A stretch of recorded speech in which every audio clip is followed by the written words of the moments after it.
I'm Jenny Gasson, and I'm a director with the Lean Practitioners Association of Saskatchewan.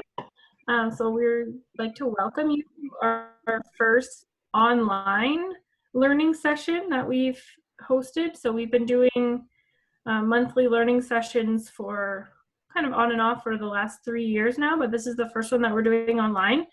So bear with us if we have some some technical challenges. I think we have a few pros with Zoom online, so hopefully it'll be a smooth transition. But we'll see.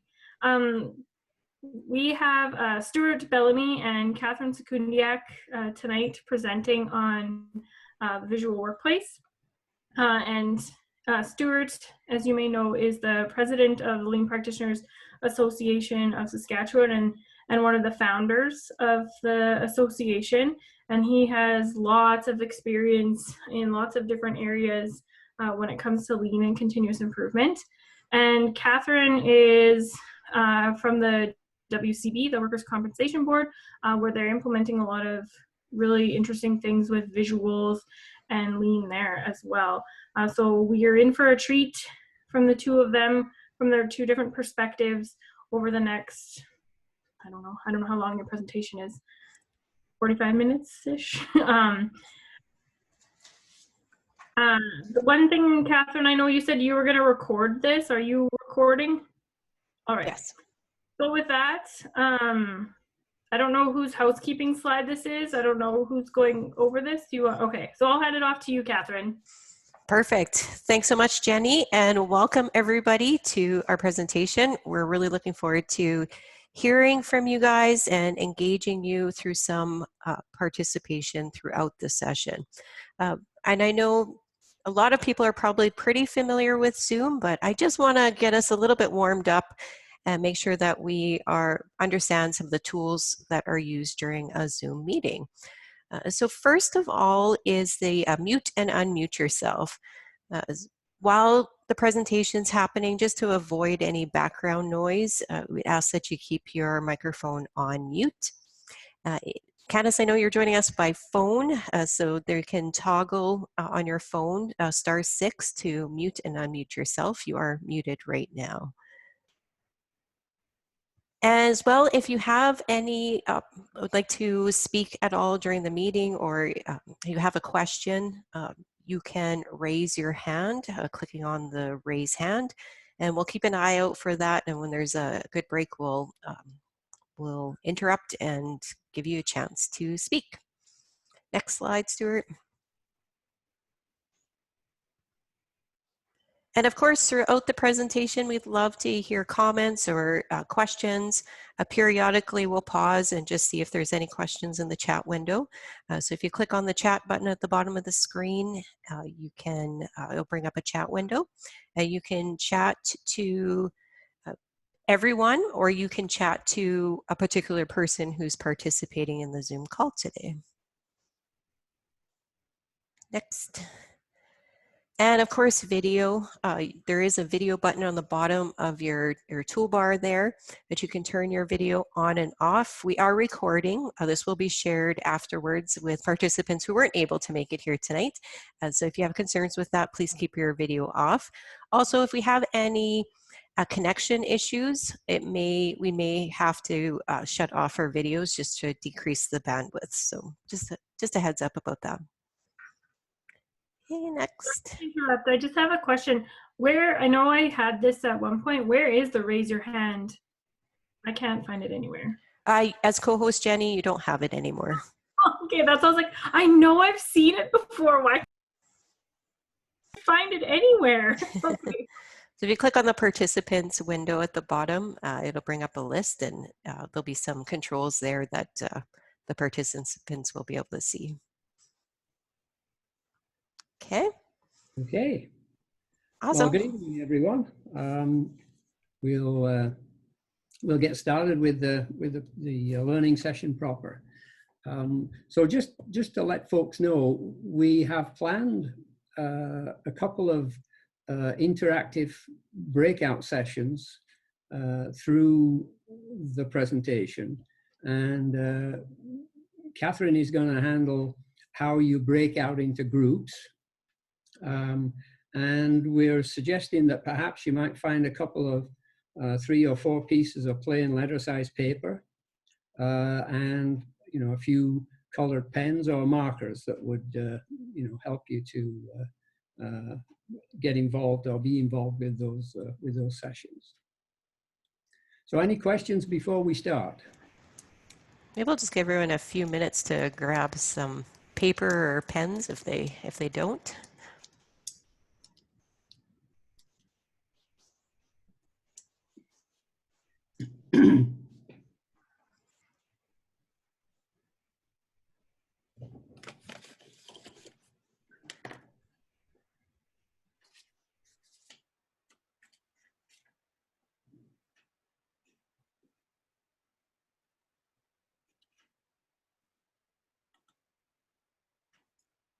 Yeah, I see a few people have gone away, and hopefully we'll see them back in a little while.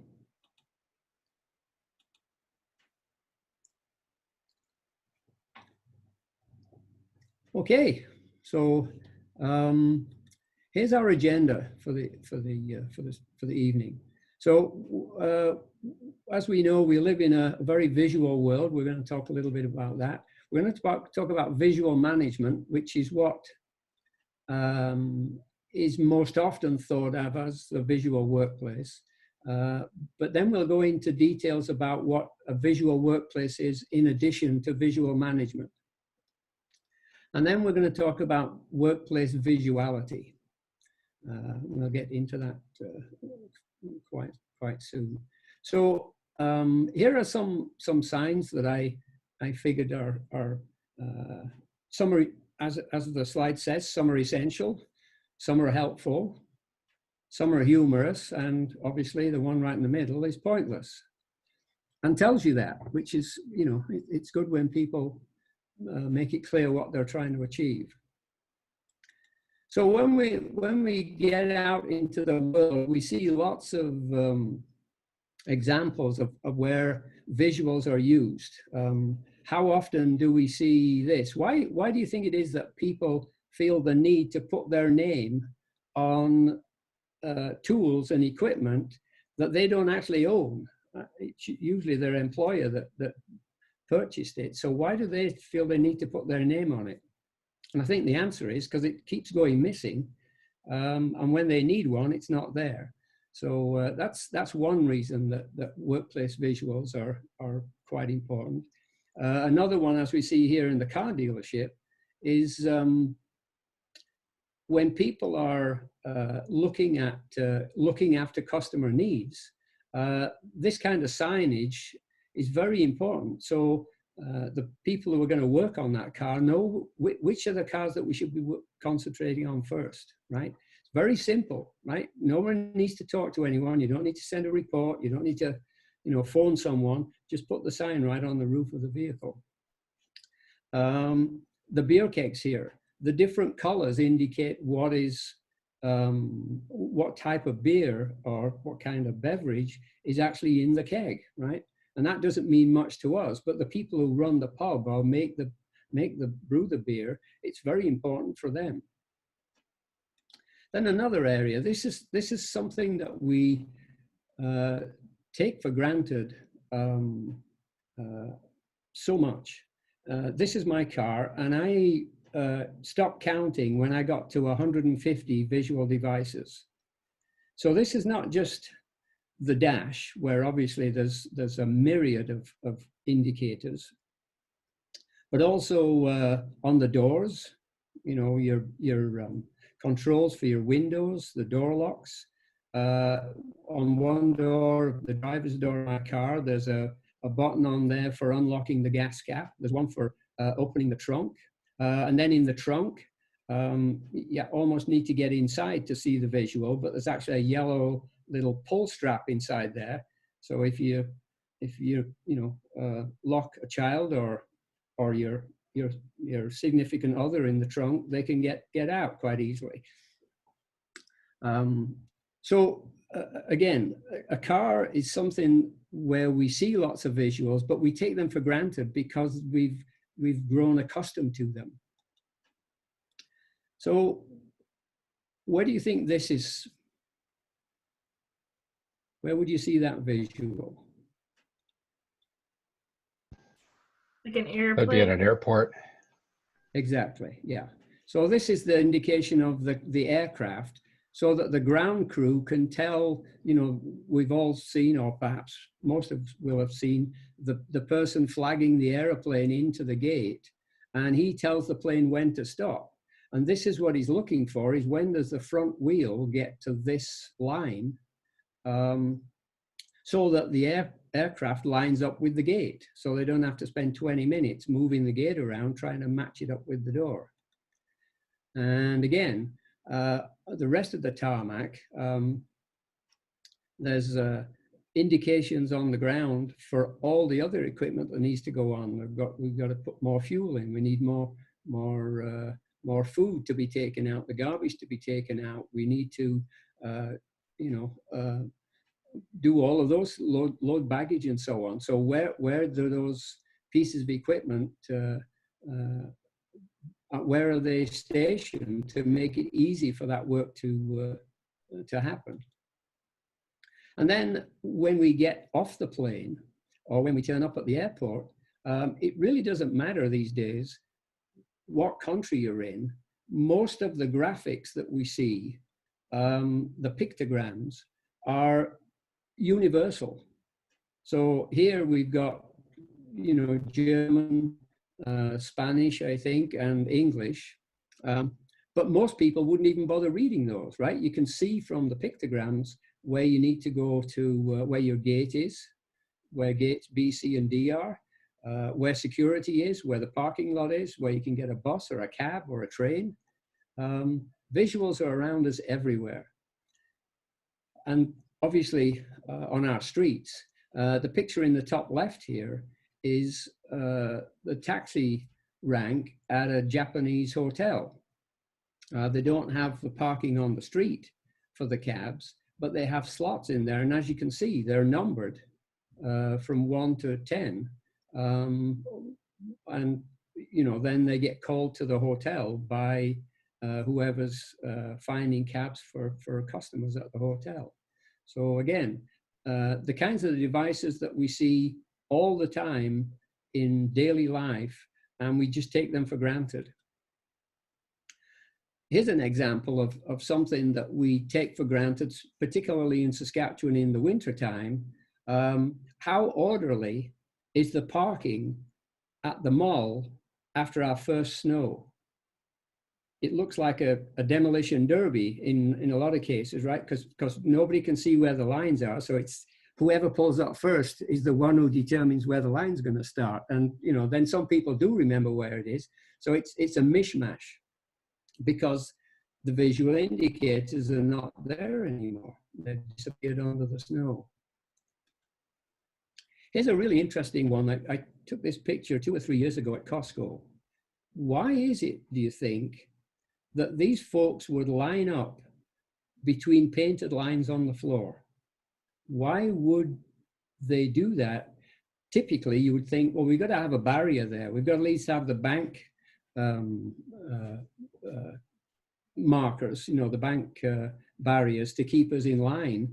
But obviously not. People do that. There's nobody there telling these people that you need to stay between the lines. They're just doing it. And it's because as humans, we love patterns. We feel comfortable when there's a structure in place that gives us some direction about what we should expect, what we should be looking for.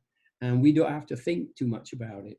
And this is particularly interesting how this is being taken care of right now with our social distancing.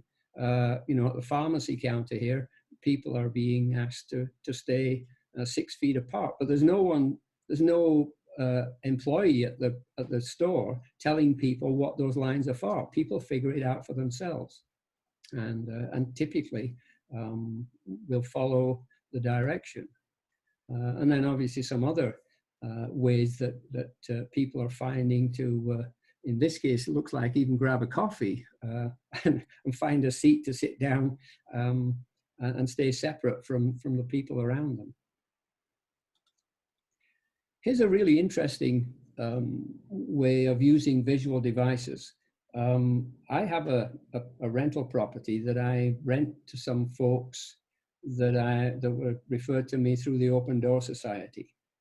And I know in this family's case, they've spoke virtually no English whatsoever.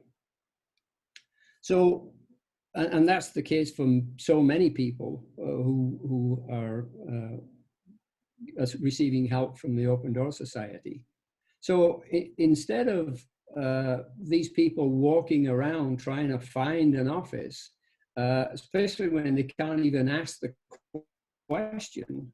So in the elevator, they put a little sign showing the Open Door Society's logo. They can recognize that because they've been given a business card. And then when they get to the floor that they're at, it's shown in the list of offices on that floor. But again, they show the logo and an arrow showing them which direction to go.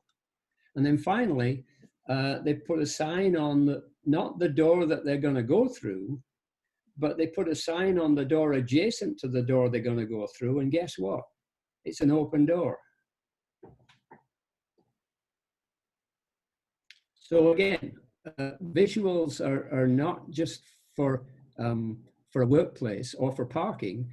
They can be used in almost any situation where people need to know information and have difficulty in finding it any other way. So what's visual management? This is the part, as I mentioned earlier, that I think most people feel quite comfortable with because we've seen it so much in our workplaces. This is something that is being used in almost every location where there is continuous improvement of some form going on, whether it's considered lean or what other descriptors you might have for the type of improvement initiative that's going on. So visual management, obviously the element embedded within the visual workplace that shares organizational vision, values, goals, and results. It connects functions, aligns efforts and activities, and delivers intended outcomes. That's the hope. That's why we do this, right? So what's the role? Well, we want to broadcast organizational intent. What is it that the organization is all about? To visually deliver actual outcomes from the customer-facing front lines back to the boardroom, right? We want to get that information back. We're given direction from the top, but how do we get the information back that what we're hoping for as a leader is actually happening? That's why we use visual management. It obviously drives decision-making at the right level. So all the decisions don't have to be made at the top. People in the right place where the work is actually happening can start making those decisions. And it needs to be evident and functioning at every level in between the boardroom and the frontline customer-facing people. So this is typically how the corporate intent is shared on the organizational pyramid, right? The folks in the boardroom set the intent, the direction we want to move, and then it gets passed down level by level until the people at the value add level have some idea of what we're trying to achieve. I often use the example, if the people at the corporate level determine that in a manufacturing or a sales environment, determine that we want to increase market share by 10% by the end of the year, that's all wonderful. But how does the frontline person, if he reads that, that's sent to him and he gets a notice, say, okay, we want to increase our market share by 10% by the end of the year. What can that frontline worker do with that information? It's absolutely useless, right? So the information needs to be tiered down so that there's an activity, there's a purpose behind what people are doing, and they know they're doing the right thing at the right time. So what is visual leadership? Well, we need to establish organizational direction, so a true north. Why are we here and doing what we do? Ensure understanding throughout the organization. So is our purpose or direction, is it clear to everyone? Does everyone know why we're here and why we're doing what we do? Create an environment of commitment and engagement. So what's the significance of my role in the organization, right? This is leadership's responsibility. Communicate what is needed for results and outcomes. Why does this measurement, this metric, why does it matter, right? So corporate intent, the executive level view of organization's long-term direction. So how we share that information really matters. And we've all seen many examples how this is. Now, this is a very graphic look at what the mission and vision is, and our, be honest, how many people will take the time to stop by and spend 35 minutes or 40 minutes looking through this and reading this? Most people won't. They know that it's there. They know what the titles are, but people don't read the details. I guarantee it. And then we have other, ways of sharing this where it's shown as perhaps a roadmap where there are milestones along the way that we can see, how close are we getting to that promised land that we've been told we're heading for. Again, really great information here, but again, how many people are going to spend the time to read and reflect and remember this? Most cases, not. Here's an example that is more graphic, particularly once you can start putting markers in there to where are we right now? What's the date right now, and where are we? Which steps have we completed? Are we ahead? Are we behind? We can start seeing those things. And then we have this is from Toyota. Very graphic, right? Hardly any verbiage at all, but you get the idea of the two axes telling us what the objectives of the organization are when it comes to the vehicle size and the driving distance, and what kind of fuel is going to be used to achieve that moving forward. So, as Simon Sinek says, vision statement must be something we can see. Otherwise, why call it a vision statement, right? So when we get, we now move from the C-suite, from the executive level. Now we want to move down to the site or the business unit level, and we have visuals in those cases that tell us what is it that we're doing, how well are we doing, how well are we not doing. This is a company in Winnipeg, Duha Industries, and they report based on an 8-week cycle. This is something that's meaningful to them, but it may not have any relevance to another organization. So no point copying this, but the ideas and the kind of KPIs that they're measuring may be useful to other organizations. Obviously, it needs to be prominently displayed so that everybody can see what is going on. Here are some other examples of how that is done in other organizations. This is one of the best visual walls that I've seen anywhere. This is a company in Ontario, Steelcase Canada. Unfortunately, they're no longer around because their parent company is American, and in the downturn in 2008, 2009, they took all the production back to the US, and the plant never reopened. But you can see here that this is right where, when you come to the facility, this is what customers see when they walk through the door, right? So they're proud of what they do, they share what they do, and they want everyone to see, this is the kinds of things that we're focusing on and what we're trying to achieve. Then we move down to the department or the work area level. Local goals, the targets, the kind of KPIs that often display with safety, quality, delivery, cost, morale. And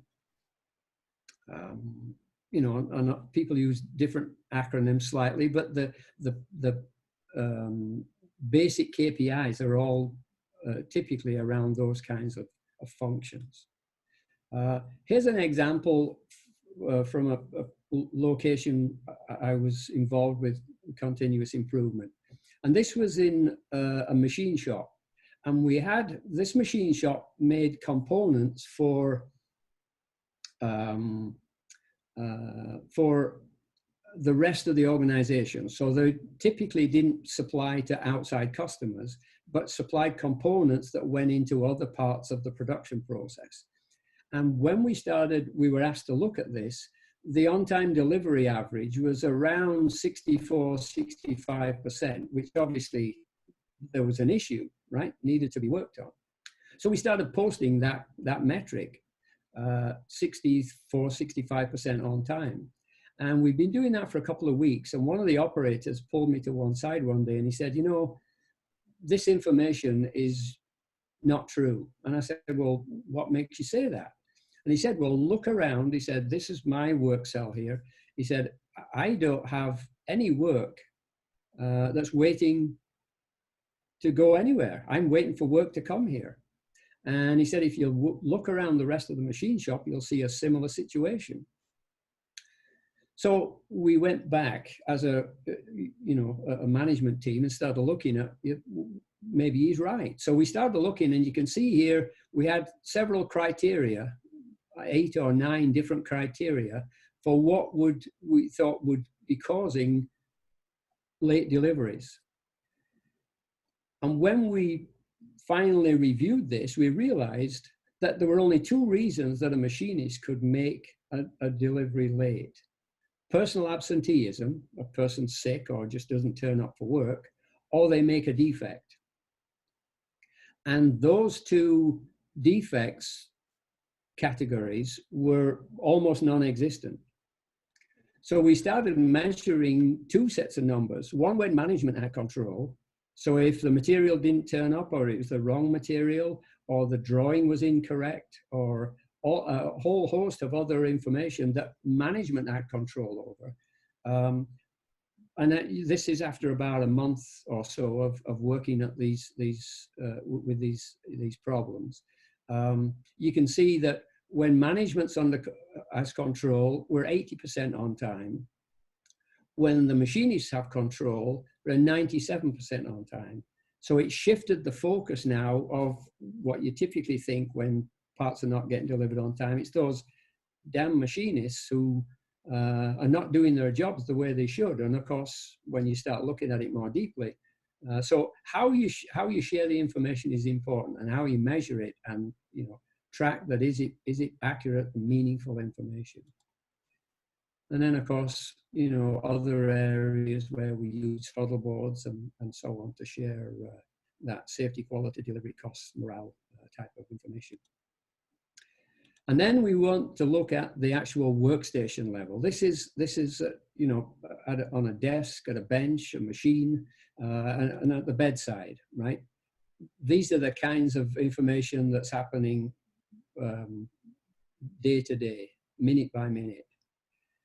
But when we look at how we want to deliver that information back to the folks at the C-suite, at the head of the organization, this is where we want to move. Those value add people are at the top now. They're the ones providing the information back to the boardroom. But until or unless they have clear understanding of what it is they're supposed to be providing for information, then they typically we're not going to get accurate information back to the boardroom. So we've heard this saying many times: what gets measured gets done. I would disagree with that. I think what gets measured gets measured. It's not necessarily what's getting done. To obtain meaningful information, it must be clear. Why does this measurement metric, why does it matter? Who will it affect? Will it affect the customer, my co-workers, other departments? What behavior, action, or outcomes is it expected to drive, right? Ask those questions. To promote buy-in and confirm understanding, of course, you need to make sure that you don't impose your reporting method. If you're a supervisor or a manager, don't impose how you would wish to measure this. Go to the people that you want to provide the measurement and ask them to draw 2 or 3 alternative versions of how they would provide that information to you. Not only does that give you an appreciation of what they're thinking, it also helps to get you both on the same page, right? Because then you can see what is it that they think that number is, or that metric, that measurement is actually supposed to be achieving. I have an example here of, again, about how important it is to consider how information is presented, right? How it's shared. This is obviously very recent information. This is the way the Sask Health is sharing the information about COVID-19 cases. And the reason I started looking at this is people that I was speaking to on the phone while we've been socially distancing were saying how bad this looks. It looks like it's getting worse all the time. And obviously I started to think, of course, for someone who sees Excel and charts and graphs lots, I can figure this out. I can figure out what it's trying to show, but a lot of people don't have that benefit. So this looks like it's getting worse every day. Now this is how, sorry, that first one was how CTV was sharing the information. This second one is how the health authority is sharing it. So you can see on the bottom, it's showing the daily cases, but again, it's showing a rapidly increasing, you know, a 30% incline increasing of, again, perhaps giving the impression that it's getting worse. So people ask me, well, how would you do it? So this is Stuart's version, which obviously shows a very different picture, that we had a peak, and this peak was, I'm told, was followed the Christopher Lake snowmobile get together that happened in the middle of March. And this is when this peak happened of confirmed cases. And since that time, we've been doing a much better job at keeping our distance and staying home. And the trend is showing that it's actually working. So again, it really matters how you share the information that you want people to see and be active in collecting. And then finally, those who were at the conference a couple of years ago, this is how Mark Graban would show it on a process behavior chart. And I think Jim Bennett would be very familiar with this kind of graphing. And you can see the one peak that's outside the upper control limit is the one following that 150 or so people get together at Christopher Lake. And since then, you know, the process has started to improve, even looks even more drastic in that format. I don't have a hand to put up, but so sorry for interrupting you. But yeah. I would just add that it definitely has an impact how you show it.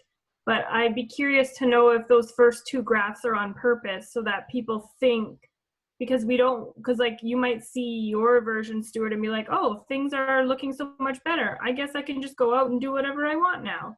Because people, they might be doing it on purpose to kind of scare people a little bit more so that they see, oh yes, the trend is up. We still gotta keep social distancing, right? So it is Absolutely. interesting to think about how you display information can have a very big impact on people's behavior. Right. Absolutely. One point to mention there, though, when you do that kind of thing in a work environment, people tend to figure out very quickly, because you only need one person to figure out this is a scare tactic and it's not really what's happening, and then people don't take it seriously. So you got to get that balance just right. That's a really good point, Jenny. But yeah, you got to get the balance right to what behavior are you trying to drive by the graphic. And I say in a work environment, that's more more sensitive than it is when we're sharing information with the public, I think.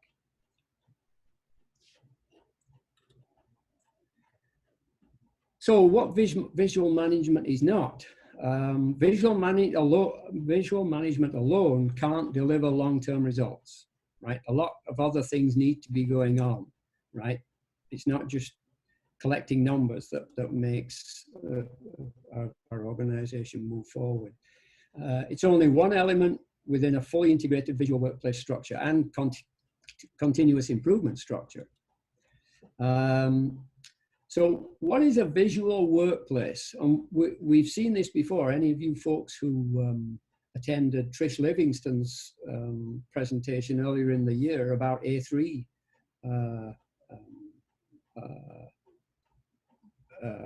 working with A3s, she shared this same quote. So a visual workplace, a self-ordering, self-explaining, self-regulating, self-improving workplace, where what is supposed to happen does happen on time, every time, day or night, because of visual devices. Now, obviously, that sounds like nirvana, and of course it is. But it's like any other true north vision. We may not ever get there, but this should be our target. This should be what we're aiming to achieve, right? So benefits of a visual workplace, well, we want to create measurable bottom line results. It's universal, so no organization or person can't benefit from it. You know, it can't help but be a benefit to people. It provides structure for widening and sustaining improvement gains. And obviously it provides a comprehensive framework for individual empowerment, leadership, and cultural transformation. So just a definition here, the quality or state of being visual is the definition of visuality. So visuality is an eye-driven, it's not about, it's all about me. And you know, we try and think that we work in teams, but people typically will start with, you know, what does this mean to me first? You know, what's in it for me first? So we need to ask two questions. First one is, what do I need to know? The second one is, what do I need to share? So when it comes to the what do I need to know part, this applies to questions in your corner of the world, like, you know, in your particular environment. So you ask the question, what do I need to know? And you have an area that's your value field, right? So your value field is the primary location where I or you transform the product or provide the service to meet my customers' needs. Now, the customers could be external if you're an externally facing person in the organization, but your customers could be internal also, right? They're not all external. It could be the next person in the process. They're your customer. So you need to start thinking about that when it comes to, you know, your personal value field.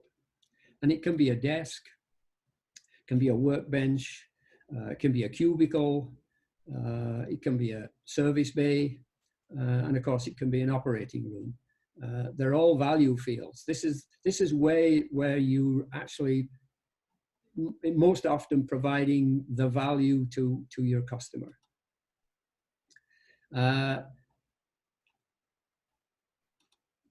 So I'm going to hand over now to Catherine. She's going to walk us through a couple of work exercises here, but just thinking about these, you know, what do I need to know questions.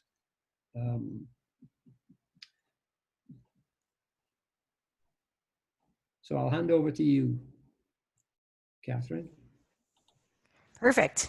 So, you know, that concept of the value field is really striking to me.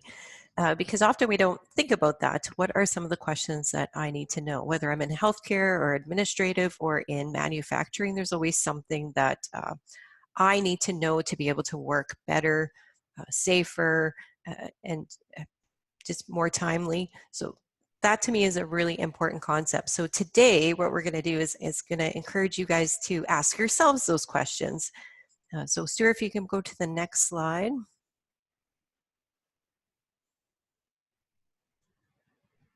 So we're going to actually give an attempt at some breakout rooms. So you've been listening to Stuart for a while, and we want to have you guys have a chance to interact and talk amongst each other. So we're going to break out into breakout rooms. So these are not the table groups that you would see. I don't know if anyone's experienced this, but this will be virtual breakout rooms. You'll be taken to a virtual space, kind of getting teleported into another atmosphere, and with 3 or 4 other people to talk about, introduce yourselves, talk about what functions that you do in your day-to-day work, and consider the questions that you ask regularly. So this is where the sheet of paper will come in handy, and the pen, to write down the questions that you ask regularly of other people. Okay? So in the group function that you work in, think about the questions that you regularly ask or you need to know to be able to do your job well or safely. And then we're going to stay in those breakout rooms for about 10 minutes. And if you guys can kind of discuss amongst yourselves and nominate one person from your group to come back, when we come back to the room after 10 minutes, to share the top 5 questions that you guys came up with. Okay. Also think about, while you're in there, discuss how these questions are being answered right now. And that's what we'll have a little bit of a discussion about that after you return from the breakout room. So you guys ready to get teleported into another dimension? Okay, so again, 10 minutes, introduce yourself and share with a group what function that you work in, and then start writing down and sharing with each other the questions that you ask regularly, that you need, the information you need to do your job well. Okay, you guys ready? Do you send us to a different space? Yes. And then are we going to be able to find our way back? Yes. So the rooms will close after 10 minutes, and Awesome. they will, you'll get about a 60-second warning when the room is about to close. So make sure in that time you have kind of somebody nominated from your group. And if you have any questions, there is a help button on the bottom, so you can chat and just say we need some help, and I'll come by and give you a hand. Otherwise, I'll pop in from room to room and just make sure everybody's doing well. Okay. Okay, I'm going to start the breakout rooms. So you guys will automatically go into a random room with other participants on the call. We'll see you soon.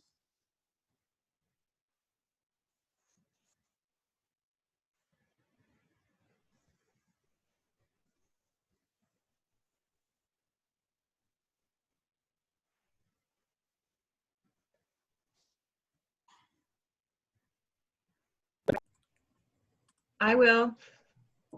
All right, go for it. So we were in breakout room number 1, I think. Jim and Candace were in the room as well. A lot of our questions were pretty much the same if we were compiling the top 5. So the top 5 questions were, what have we been working on? What is in progress? What are our targets for today? Second question, what are the barriers to accomplishing that work today? What could we do today to make any improvements? Is there anything unexpected that requires our attention today? And when reaching out to customers, what is the feedback you are hearing? Okay. So those are the questions that you guys need to know to be able to do your work, be successful, safe. Awesome. But did you guys also have a discussion around how are you getting that information now? A little bit. Maybe Candace, I'll get you to speak up on yours, because you were talking about how you measure your quality.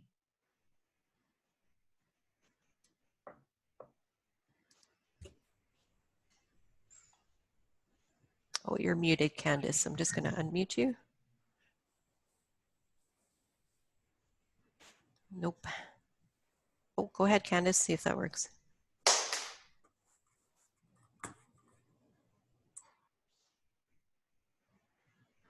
Oh, I think her phone is stuck in the breakout room. Yeah, because it doesn't look like her phone is there. It's just her regular Zoom login. But before she had a phone too, right? Yeah, I'll bring her back. She's stuck in the she's stuck in the breakout room. Well, maybe Erin, you could speak to your group. I can. Well, we came up, interestingly, we had some very similar questions that we asked, but I'm a rule follower, so we narrowed it down to 5 questions that we chose to share with the group. And mostly it was easy because we had duplicated our questions. So very similar to the others, but what are you working on? How are we progressing to the target? What are you seeing coming down the pipeline? As in, like, what scheduled stuff? What information is missing? And just about the people, do you need anything? So that was our top 5. We didn't talk a lot. Sorry.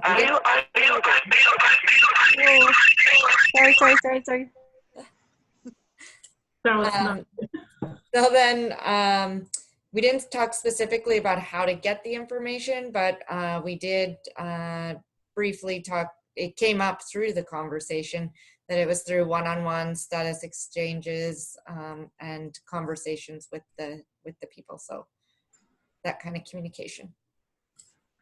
Awesome. Anybody else have anything to add from that team? No, I think Erin covered it. Perfect. So Candace, I just want to apologize. We left you in the breakout room. Your team reported out, and then they had a question for you. So Tennille, you want to ask Candace? Yes, so the question was, how are we measuring, or how do we get the feedback around some of the questions that we're asking? And so I just appreciated what you said at the end about how you're measuring quality on the inside, and then how you get the information from your customers on the outside. Good points. So, Candace, can you hear us? Yes, I can. Sorry, Okay. This is so confusing on my phone. And I'm scared to unmute because then this crazy echo comes. So did you want me to speak more about what I meant there? Yeah, sure. Okay, so we have, high level KPIs. How did we do quality? Nice looking graph with a target line, and we measure that weekly, and we review that throughout the mill. However, on a customer side, we only will get, like, if we had to go and do a reclaim, then we will get a quality notice, but we never get the other side of it, like, we love this product, or, that we are better than some of the competitors or anything like that. Only a negative feedback if there is one. Right. So highlighting the gaps without kind of balancing that. Yeah, so we're measuring two different things. On the inside, we're saying, you know, we're 98% quality, and then all of a sudden we'll get a claim and we'll have to replace, you know, X amount of material, but maybe they're not the same thing, but they're both customer measurements. So yeah, just two different ways to look at it. One's kind of positive and one's kind of negative. On the inside, we're saying we're doing a great job, but that's not always necessarily true, I guess. Right. Okay, thank you, Candace. And the last group. I think we talked about some of the similar things, like what are we working on, like where are we towards our targets or our progress. We talked a little bit more specifically about the work that we do. So in my team, we process applications. So a lot of the questions that I ask my team are, okay, or I want to know, okay, how many do we have open? Like, what are the turnaround times? Is everybody managing them? Like, how are we splitting them? Things like that. And then Sheena talked about they provide data and provide information for people. So some of the questions they ask are like, what information do you need? How do you need it? What's the priority? When do you need it by? Those sorts of very specific questions. In terms of how are we answering those questions? I know in my area we have a system and we can pull data from there, and so I'm pulling a lot of data all the time, but we talked a lot about how sometimes that's buried in the system, sometimes it's hard to pull out of the system, and a lot of the measures that we're looking at are, okay, how many did we complete last month and what was the turnaround time? So once we publish that, well, we can't go back and change those turnaround times based on our current behavior. We can only, I guess, learn from the past to see what we're doing this month, but to look at a few more current measures to say more like, okay, how many are open? How many days are they open? How are we prioritizing the ones that we currently have open? And then we kind of got into a conversation more about Sheena had talked about how a lot of the work they have a Kanban board, and they can visually see the work that they have open. But now that everyone's moved home, they're trying to think of ways to replicate that, and it's not quite as visual. It's a challenge for sure. Yeah, absolutely. Transitioning over to the virtual world has been interesting for us as well as every organization. I know it's so nice to have those visuals available just at a glance right near you where you see them.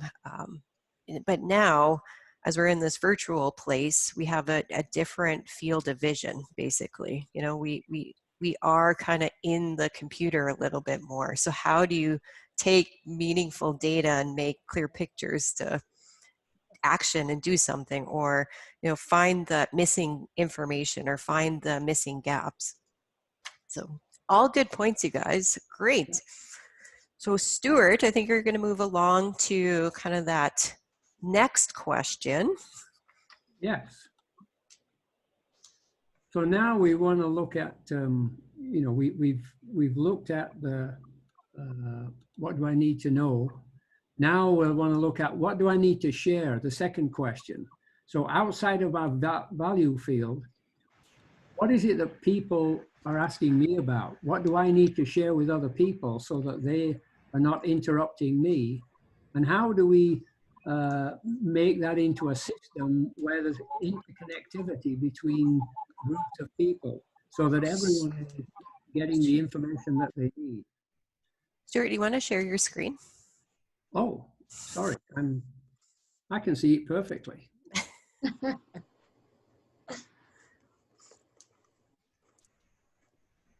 Just 1 second here.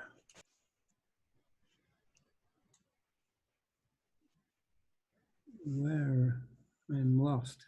Just at the bottom, if you hover over the bottom, the share screen will pop up. Yeah, it's not.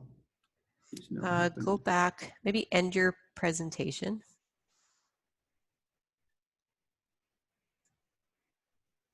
Or go to the Zoom icon in your menu bar or your icon bar. Yeah.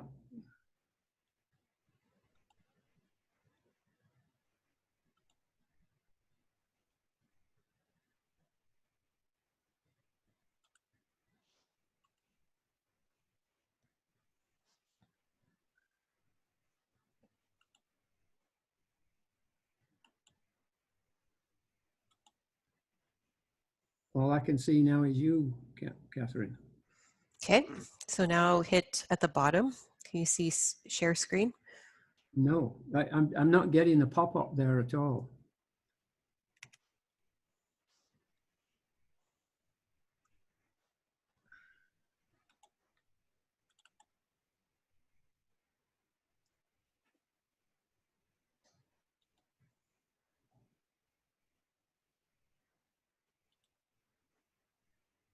Oh dear.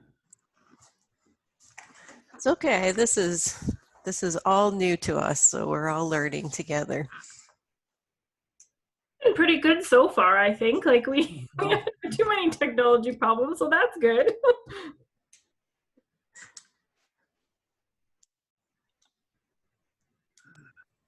And we're all going to learn something when you figure it out.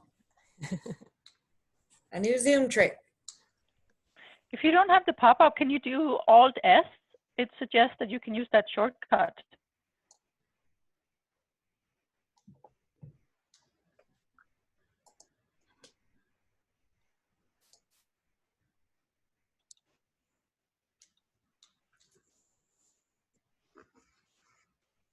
Oh, what do you see on your screen, Stuart? In Zoom, I see the Zoom sort of homepage. Just says Zoom. Okay, go back and look for, back in your applications, go look for another icon. There should be 2 Zoom icons. Yeah, so I'm at the screen where I can see the participants. Okay, interesting. Ah.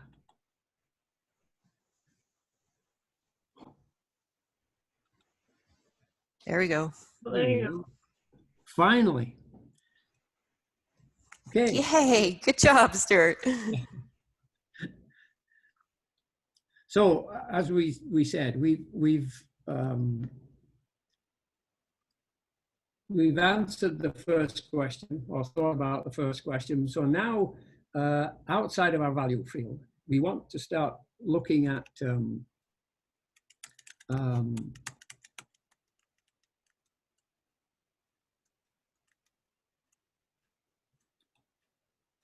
the second question: what do I need to share? So this is for people outside of my value field. How do I provide information to them to try and limit the interruptions I have from my typical workday? And obviously, in a group environment, that action so that there's an interlock between different people, so that they're each getting the information they need from each other. So here are the types of questions that you may be being asked by others. And these are, in so many ways, this is the interruption side of things, right? This is the things that prevent you from getting your work done.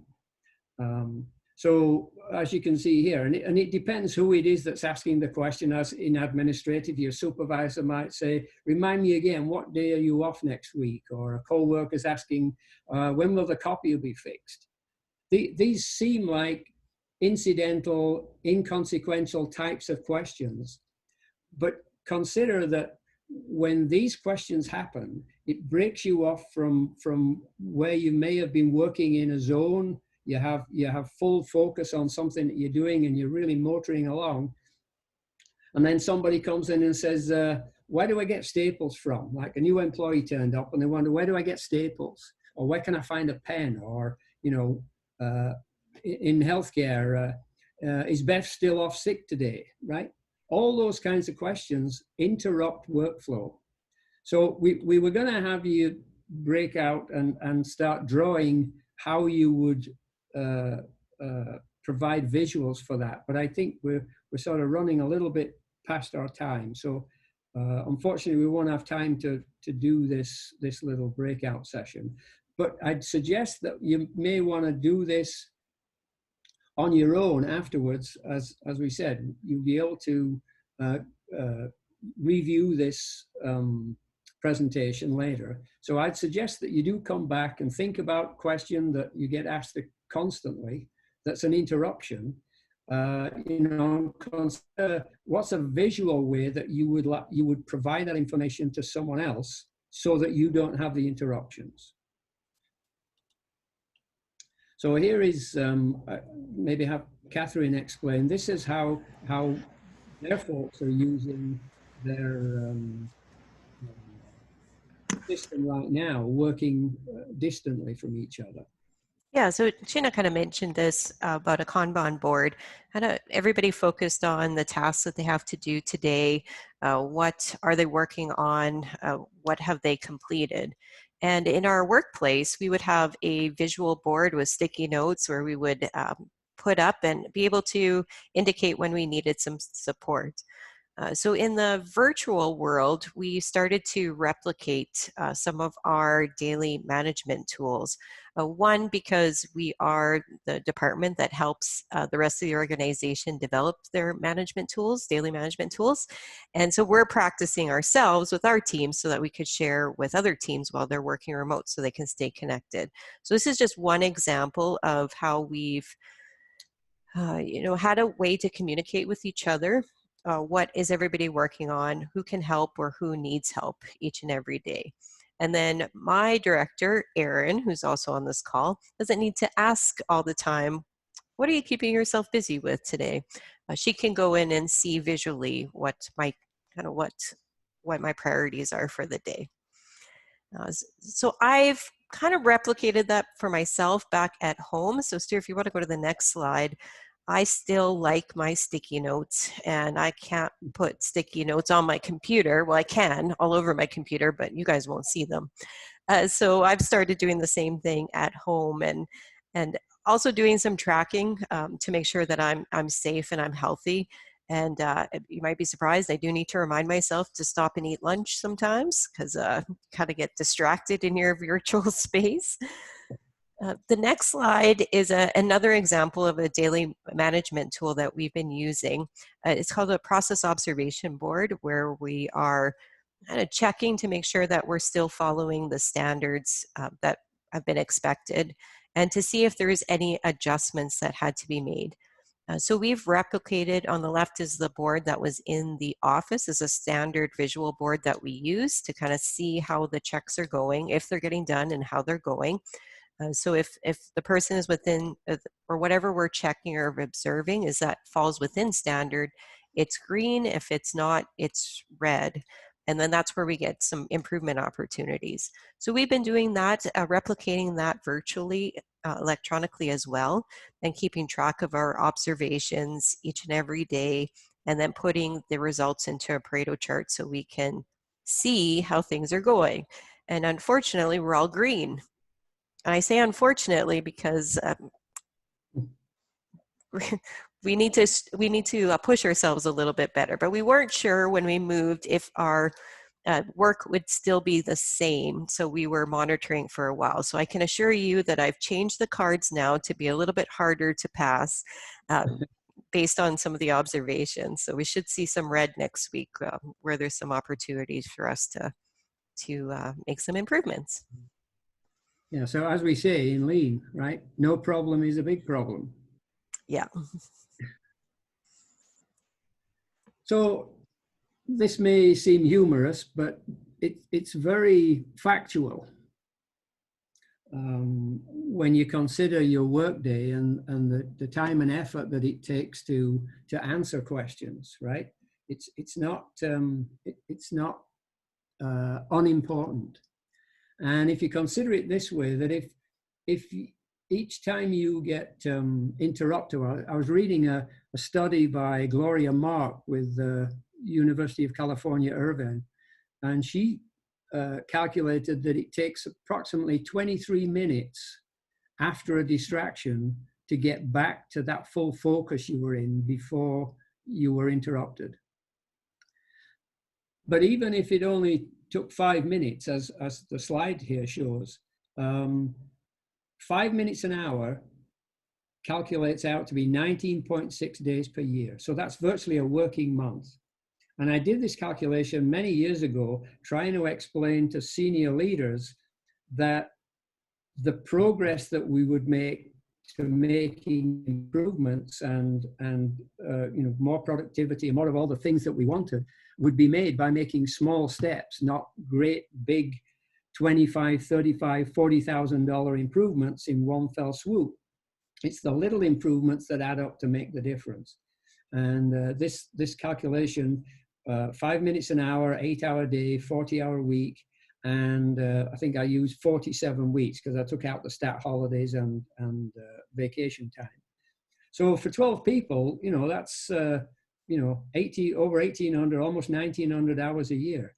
If you imagine you could get 1 month more of work out just by eliminating 5 minutes an hour for these interruptions from questions. It's well worth the time and effort to start thinking about how you can resolve these with visual aids. My wife and I have a very small vending business, and we were often having issues where we would go to the store and buy product and end up having more than we need. You can see Pop-Tarts here. We've got enough to last quite some time. So we started looking at how could we make this more visual. So what we did is we made up laminated cards that go under each of the products with the product name on it. And then we put a hook in the center of the racks, and we had a little Ziploc bag that we hung there, need to buy. And then when we drop the laminated card in, when we go to the store, that's what we need to buy. And we're not buying anything we don't need, and we're not, we're not missing something that we do need. So again, very simple visual aids, but again, think about that 5 minutes an hour.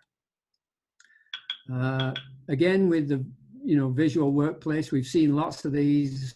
Most of these examples are in the manufacturing environment, but also here with scheduling. Very easy, before you get things into a computer, it's often a good idea to try and do it manually first, like the Post-it notes, whatever, is a great way to prove out a process before you start putting it into software. So you can work out the bugs without having to do that on the computer. Here we see, even in planning and purchasing, in this organization, their work was in 52 one-week segments. And you can see that in week 11, they've got a pile of work coming up in 3 or 4 weeks' time now. So they can start looking at, what do we need to do to act on that? If that were in a computer, that might not be quite so easy to see. Unless you went specifically looking at that particular screen or that particular piece of software. Again, when it comes to visuals, I assumed, I came across this 3 or 4 years ago. I was at the hospital visiting someone and came across this, and I'm making the assumption that the chair wasn't there for therapy, but it was actually for patients who were going for therapy who would sit there. But there's no home for it. So I actually picked up the chair and took it down the hall a little ways and put it on the other side of the hallway. And I assume it got back to where it needed to, but that was just my way of sort of proving a point. I don't know if it did or not. But one of the things you should look at when, and this again, I'm showing manufacturing examples, but the principles are the same anywhere. So you need three things to get things back in their proper home. You need borders, a home address, an ID label, an identification label. So in this case, we've got a border, we've got home addresses. So on the bays in this manufacturing plant, the bays are numbered, and then the actual item, these drawing stands, has an ID label. So if it gets misplaced somewhere else in the plant, people can tell exactly where it needs to go back to. You don't need to ask a question, don't need to call anyone. They can see right on the piece of equipment where it needs to go back to. And then I'd like to close by speaking to this quote from, or this note from Katie Anderson. She received this feedback from Isao Yoshino, who was the, I don't know if any of you have read the book, Managing to Learn by John Shook. Isao Yoshino was the coach in that book, and he was also the coach of John Shook, who was the first ever non-Toyota employee from North America. Sorry, Japanese employee from North America. And he said this: when speaking about visibility boards or visual management boards, cautions the tool is visible and can be copied easily, but the invisible thinking behind it is more challenging to understand. And I think that's a point that we should bear in mind when we start looking at visuals. What is the intent? Is it achieving what we hoped it would, what we expected it would, and are people seeing benefit from it? So do we have questions or comments?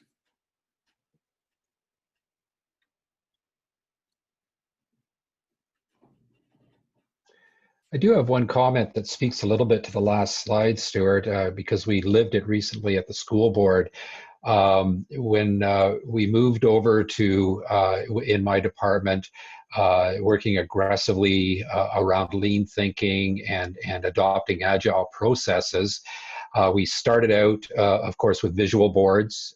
Those were working quite well.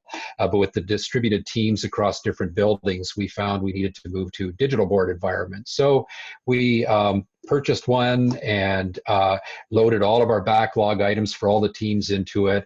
And then the teams started straying, I believe in self-managing teams, so I let them stray a little bit. They decided that really this big system was too much, and what we need was just more, almost a to-do list is what they dumbed it down to over time. Well, about 6-7 months ago, they all got together and said, this just isn't working. After running with it for about a year and change, we've got to get back and begin to understand that end-to-end enterprise view of all of our work, the inter-team dependencies. We've lost all of that. So even though they haven't gone back to the physical board, they've gone to digital board again, but it's another enterprise variant instead of just a simple little Trello board or something like that. So it goes back to that thinking that's in behind the board. It has to be more than a to-do list. It actually has to drive collaboration and cooperation and strategy at the end of the day. Absolutely. Yeah, absolutely. Yeah. Good point. Okay, any other comments or questions?